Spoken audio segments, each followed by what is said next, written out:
hello students आज जी discuss करा हम ये भालके चाब पारा तेतियाह'ले तुमार 100% शियोर तुमार फाइनल एग्जाम तुम 6 मार्क पाबाई शियोर तो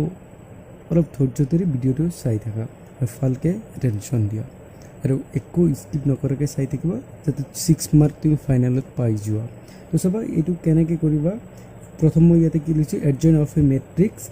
दैट मीन्स कि बुझाइছে অসমীয়াত মৌলকৰ সহখণ্ড খুবই দৰকাৰী তো সো এইখিনি ওলাব হলে তোমাৰ কি কি লাগিব ফাৰ্স্ট তুমি ইয়াৰ আগৰ এটা ভিডিও আপলোড কৰিছে য'ত মাইনৰ আৰু কোফেক্টৰৰ বিষয়ে ডিসকাস কৰা হৈছে সেই বিষয়ে তুমি ভালকে জানিব লাগিব তাৰ পিছতহে এইটো লগে আহিব পাৰা এবাৰ আহিবহে পৰীক্ষাত আৰু এইটো অংক প্ৰায় এইবোৰ অংক প্ৰায় আহি থাকে তো কেনেকে আমি ওলাম জয়েন্ট অফ এ ম্যাট্ৰিক্স তো তাৰ আগতে ইয়াতে মই তোমালোকক কিছুমান কৈছো এডজয়েন্ট এটা বুজাবৰ কাৰণে কি কৰা হয় এ ডি জে অফ ইয়াতে যদি ম্যাট্ৰিক্সটো তোমাৰ এ হৈ থাকে তেতিয়ালে এ আহিব যদি তুমি ম্যাট্ৰিক্সটো বি বুলি ডিনোট কৰিছে তেতিয়ালে কি লিখিবা এডজয়েন্ট অফ ইয়াতে বি লিখিবা সো আমি কেনেকৈ লিখিম এডজয়েন্ট অফ এ और যদি ম্যাট্ৰিক্সটো বি হৈ থাকে সো ইয়াতে ম্যাট্ৰিক্সৰ কথা কোৱা হৈছে ডিটাৰমিনেন্টৰ কথা কোৱা হোৱা নাই মানে সিম্বলটো তোমাৰ কি আহিব ম্যাট্ৰিক্সৰ আহিব ডিটাৰমিনেন্টৰ সিম্বল নাই সপোজ তোমাক এনেকুৱা দিছে বি ইকুৱেল টু সামথিং দিয়া আছে তো ইয়াতে বি আহিব তেতিয়া তো আমি ইয়াক ৰিড কৰিম কেনেকৈ এডজয়েন্ট অফ বি তো এইটো লিখতে আৰু এটা কথা মন ৰাখিবা ইয়াৰে প্ৰথম যোনটো এ আছে এইটো স্মল লিখিবা ডি জে লিখিবা আৰু ইয়াতে কি লিখা হ'ব যোনটো ম্যাট্ৰিক্স ডিনোট কৰা হৈছে সেই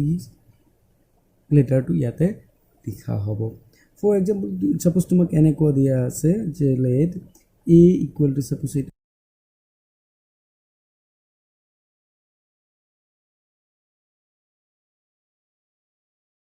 এৰে এডজয়েন্ট ওলাব হলে কি কৰিবা এ ডি জে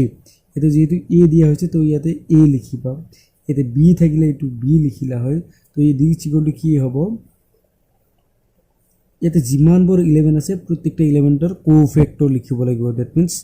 সহৰাশি লিখিব লাগিব তো ইয়াৰে কোফেক্টৰ আমি ডিনোট কৰিম কেনেকৈ a11 ইয়াৰে কোফেক্টৰ কেনেকৈ a12 ইয়াৰে কৰিম 13 সেম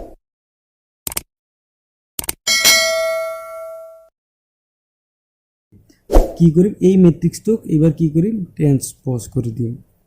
দ্যাট মিন্স কি কৰা হয় পক্ষান্তৰিত কৰা হয় তাৰ মানে কি কৰা হয় ৰো বৰক কুলম কৰি দিয়া এন্ড কুলম বৰক ৰো কৰি দিয়া তাৰ মানে এটো কি হৈ আছে এবাৰ ফাৰ্স্ট ৰো তো ইয়াক কি কৰিবা ফাৰ্স্ট কুলম দ্যাট মিন্স কি লিখিবা 1 1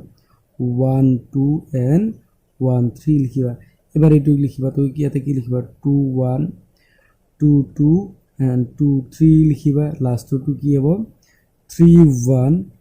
3 2 and 3 3 হৈ যাব এইটো হ'ব ইয়াৰ কি এডজয়েন্ট where যত a i j मतलब এইবোৰ কি হৈছে কোফেক্টৰস অফ স্মল i j এইবোৰ কি হয় কোফেক্টৰ এইবোৰ কৰিব হলে এডজয়েন্ট ওলাব হলে তোমাৰ কি কি নলেজ লাগিব ফাৰ্স্ট তুমি পক্ষান্তৰিত কৰিব পৰা হ'ব লাগিব সেকেন্ড তুমি কি কোফেক্টৰ ওলাব লগা হ'ব লাগিব আৰু এইখিনিক এডজয়েন্ট কৰি দিলে হৈ গল এইখিনি কৰিলে তুমি আৰামসে 4 মাৰ্ক পাই আছা 2/2 ম্যাট্ৰিক্স হয় ফৰ নোট হিচাপত লিখা খুবই দৰকাৰী এইটো only for 2/2 ম্যাট্ৰিক্স তো এইটো কাৰণে কেনেকৈ ওলাম suppose এনেকুৱা এটা দিয়া আছে a equal to suppose তোমাক এইটো দিয়া আছে a11 and 12 দিয়া আছে 21 and 22 দিয়া আছে এটা ম্যাট্ৰিক্স দিয়া আছে অৰ্ডাৰ কিমান 2/2 2/2 ম্যাট্ৰিক্সৰ যেতিয়া এডজয়েন্ট ওলাবা খুবেই ইজি প্ৰসেছত ওলাব পাৰি যত তোমাৰ কোফেক্টৰ ওলোৱাৰ কোনো দৰকাৰ নহয় এটো কেতিয়া কৰিব পাৰি যেতিয়া অনলি তোমাৰ 2/2 হয় তো ইয়াৰে এডজয়েন্ট ওলাব হলে কি লিখিবা তুমি a d j a equal to কি লিখা হ'ব সো এডজয়েন্ট ওলাব হলে তুমি এটা এডজয়েন্ট অফ ম্যাট্ৰিক্স তাৰ মানে কি ম্যাট্ৰিক্স সিম্বল আহিব ফাৰ্স্ট তুমি কি কৰিবা এই দুটাক ইন্টাৰচেঞ্জ কৰিবা কি কৰিবা ইন্টাৰচেঞ্জ ঠিক আছে তো ইন্টাৰচেঞ্জ কৰা মানে ইয়াতে কি হ'ব 2 2 আৰু ইয়াতে কি আহিব তোমাৰ 1 1 এবাৰ কি কৰিবা এই দুটাৰ কি কৰিবা সাইন চেঞ্জ কৰি দিবা কি কৰিবা সাইন চেঞ্জ কৰি দিয়া মানে এটো কি হত আছে প্লাসত তো ইয়াতে কি হ'ব -1 2 এটো কি আছে প্লাসত 2 1 এখিনি হ'ব তো চোৱা এইখিনি প্লাছত আছে তো মাইনাছত হ'ব ডেট মিনছ ফৰ এক্সাম্পল হিচাপত মই ইয়াতে লিখিব পাৰোঁ চ' চাপ'জ এ ইকুৱেল টু তোমাৰ যদি কিবা কাৰণত এইটো থাকে 2 3 4 1 চাপ'জ দিয়া আছে ঠিক আছে তো ইয়াৰে এডজইন ওলাব হ'লে কি লিখিবা এডজইন অফ এ ফাৰ্ষ্ট কথা তুমি এই দুটাক এক্সচেঞ্জ কৰি দিয়া তো 1 ইয়াতে আহিব 2 হৈ গ'ল 1 এবার কি করবে ইয়ারে 3 পজিটিভ তো ইয়াক কি করবা নেগেটিভ করে দিবা এইটু কি করবা নেগেটিভ করে দিবা বাস এইখিনিয়া কৰিব লগা হৈছে তাৰমানে কি কৰিবা এই দুটাক এক্সচেঞ্জ কৰি দিয়া এইটু ইয়াতে আনা এইটু ইয়াতে লোৱা আৰু এই দুটা এইটু প্লাস হলে মাইনাস কৰি দিয়া এইটু সেম মাইনাস হলে প্লাস কৰি দিয়া মানে সিহঁতৰ সাইনটো চেঞ্জ কৰি দিয়া এইখিনি কৰিলে তুমি পাই যাবা আৰু এইখিনি তোমাৰ 1 মাৰ্কৰ কোৱেশ্চন এটা আহিবই শিওৰ বহুত আহি থাকে এইটু চেপ্টাৰৰ পৰা আৰু তুমি এইখিনি এডজইন উলোৱাটো চাই ল'বা কাৰণ ইয়াৰ পিছত তোমাক লাগিবই আৰু এইটোৰ পৰা অংক আহিয়ে থাকে এতিয়া আৰু এটা ইয়াতে নোট হিচাপত এইটো 1 নম্বৰ গ'ল নোট হিচাপত আৰু এটা লিখিব পাৰা কি য'ত মই ইয়াতে সেইটো প্ৰুফটো কৰি নিদিওঁ যদি তোমাৰ প্ৰুফ লাগে তো তুমি কি কৰিব পাৰা কমেন্ট এটা কৰি দিলে মই এই প্ৰুফটো কৰি দিম নোটটোত কৰিবা কি সব যিকোনো এটা মেট্ৰিক্স লৈছা আৰু কি কৰিছে ইয়াৰ এডজইন লৈছা ঠিক আছে ইকুৱেল টু কি হ'ব এই এডজইনটো যদি উল্টা উল্টা কৰি দিওঁ এবাৰ এডজইন আগত মই লৈছো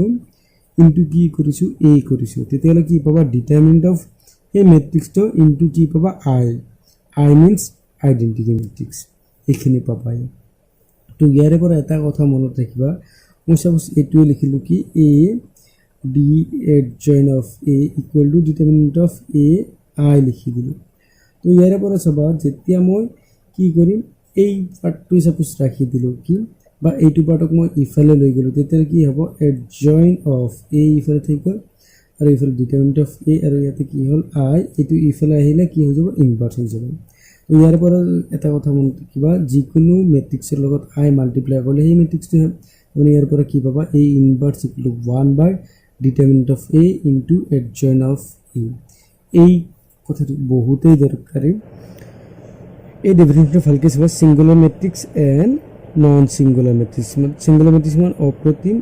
নন সিঙ্গুলাৰ মানে অক্ষমান খুবই দৰকাৰী এটা কনসেপ্ট এইটো সো সিঙ্গুলাৰ হ'ব হলে কি হ'ব লাগিব ইয়াৰ যোনটো ডিটাৰমিনেন্ট ওলাই সেই ডিটাৰমিনেন্ট কি হ'ব লাগিব 0 হ'ব লাগে আৰু নন সিঙ্গুলাৰ মিন্স কি হ'ব লাগে ডিটাৰমিনেন্ট 0 হ'ব নালাগে সো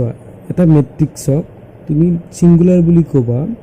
যদি তাৰ ডিটাৰমিনেন্ট কি হয় ইকুৱেল টু 0 হয় That means ইয়াৰ একো ভ্যালু নাই মান নাই আৰু কি কোৱা হয় নন সিঙ্গুলাৰ মিন্স কি কোৱা হয় ডিটারমিনেন্ট কি হয় নট ইকুয়াল টু 0 সিঙ্গুলার হ'ব হলে কি হ'ব লাগে তার ডিটারমিনেন্ট কি হ'ব লাগে 0 এন্ড নন সিঙ্গুলার হ'ব হলে হেতৰ কি হয় নট ইকুয়াল টু 0 হয় কি ডিটাৰমিনেন্ট খুবই দৰকাৰী থ্যাংক ইউ ফৰ ওয়াচিং